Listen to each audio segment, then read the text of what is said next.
পৃথিবী জুড়ে ছিটিয়ে আছে নানা ধরনের দ্বীপ। এমন একটা দ্বীপের কথা কি কল্পনা করা সম্ভব যেখানে মানুষের কোনো অস্তিত্ব নেই, নেই কোনো বাসস্থান?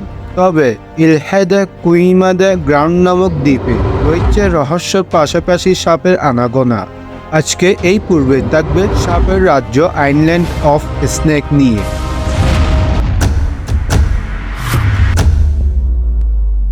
ইলহেদা কুইমাদা গ্রাউন্ড দ্বীপটি নাম যেমন অদ্ভুত তেমন সুন্দর।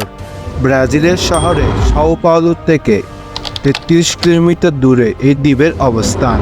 আনুমানিক ১১,০০০ বছর আগে সমুদ্রের পৃষ্ঠে উত্থানে ব্রাজিলের মূল ভূখণ্ডের থেকে পৃথক হয়ে এই দ্বীপ পরিণত হয়। এই দ্বীপের বিষধর সাপের মধ্যে পিট ভাইপার অন্যতম এবং এই দ্বীপটি এই সাপের প্রধান আবাসস্থল। পৃথিবীর অন্যান্য বিষধর সাপের শত শত প্রজাতিও এখানে আছে, এমনকি ব্রডক্রস ইনসুলারিসের মতো সাপও আছে এখানে। দ্বীপটিতে সাপের সংখ্যা নিয়ে বিজ্ঞানীদের মনে অনেক কৌতূহল রয়েছে।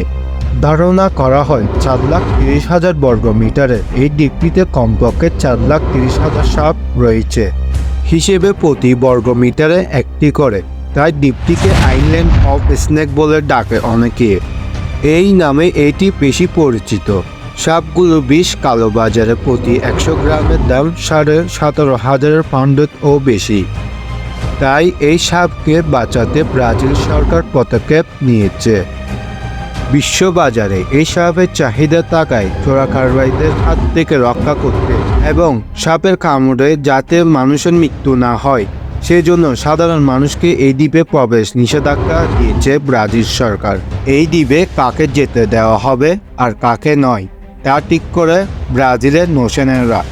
কারণ শুধু মানুষের নিরাপত্তা নয়, সাপেদের নিরাপত্তা সুনির্দিষ্ট করাটাও তাদের লক্ষ্য। তাই কয়েকজন বিজ্ঞানী ও নৌসেনারা আধিকারিক ওই দ্বীপে যেতে পারেন। দ্বীপটি জীববিজ্ঞানী এবং গবেষকদের জন্য একটি জীবন্ত পরীক্ষাগার।